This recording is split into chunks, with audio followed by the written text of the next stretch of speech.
Je lis du livre de Actes des Apôtres, chapitre 4, les versets 17 et 18, ce qui suit.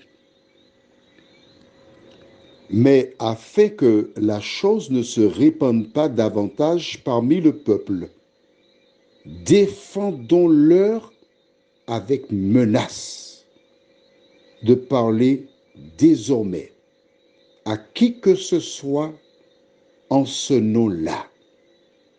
Et les ayant appelés, ils leur défendirent absolument de parler et d'enseigner au nom de Jésus. Prions. Notre Seigneur et notre Dieu, le thème de ce matin, c'est la mission. Voici des enfants qui, à cause du nom de Jésus, furent traduits devant ce comité. Nous avons lu l'ordre qu'on leur donne. Ils ont un choix à faire. Que feront-ils? Nous aussi, Seigneur, nous avons des choix à faire. Que devons-nous faire? Aide-nous, Seigneur, à nous rappeler que c'est toi seul qui dois diriger nos vies, nous t'en prions, au nom de Jésus et pour ta gloire éternelle. Amen. Rappelle-toi, nous allons prendre nos Bibles au livre de Matthieu, chapitre 28. Je suis obligé de relire avec toi pour vraiment fixer cela dans ton esprit. Après s'être présenté aux disciples, Jésus leur donna un rendez-vous. Et nous allons lire à partir du verset 16. Les 11 disciples allèrent en Galilée,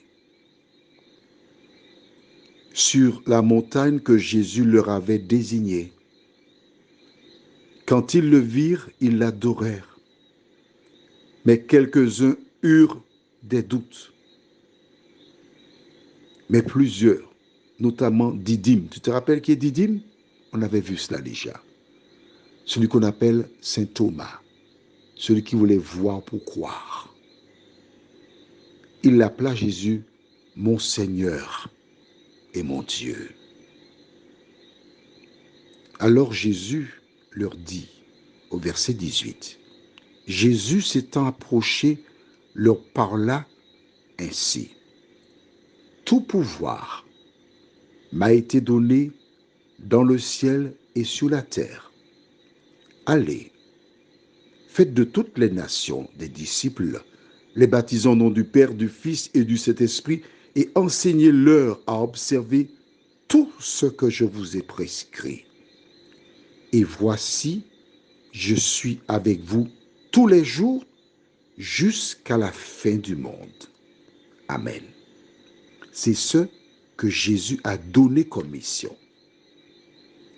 Ils ont obéi à la mission conformément à la parole de Dieu. Et voici des hommes qui disent quoi? Nous, on ne va pas relire tous les versets, mais ils disent à l'intérieur du verset 17, défendons-leur avec menace de parler désormais à qui que ce soit en ce nom-là. Et les ayant appelés, ils leur défendirent absolument de parler et d'enseigner au nom de Jésus. Connais-tu l'histoire du christianisme? Connais-tu l'histoire? Quelle différence y a-t-il entre l'histoire du christianisme et le comportement de ces hommes-là? Il eut un temps où, lorsqu'une personne avait une Bible, il y avait des représailles. Des gens furent brûlés, persécutés, massacrés parce qu'ils avaient la Bible. Y a-t-il une différence entre ce comportement-là et ce qui s'est produit pour Pierre et Jean, où ces hommes décident qu'on ne doit pas parler de Jésus? Nous vous défendons de parler.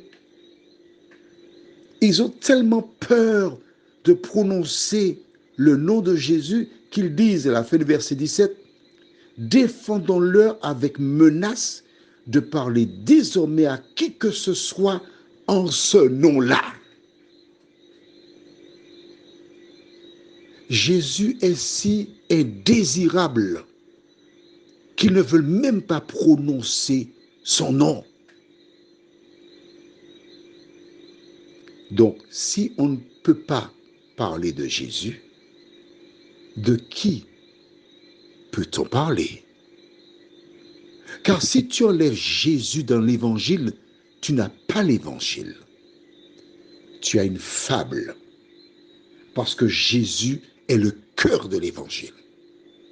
Voilà pourquoi, dans une certaine communauté, on parle de toute espèce de noms, et certains noms étaient plus importants que le nom de Jésus.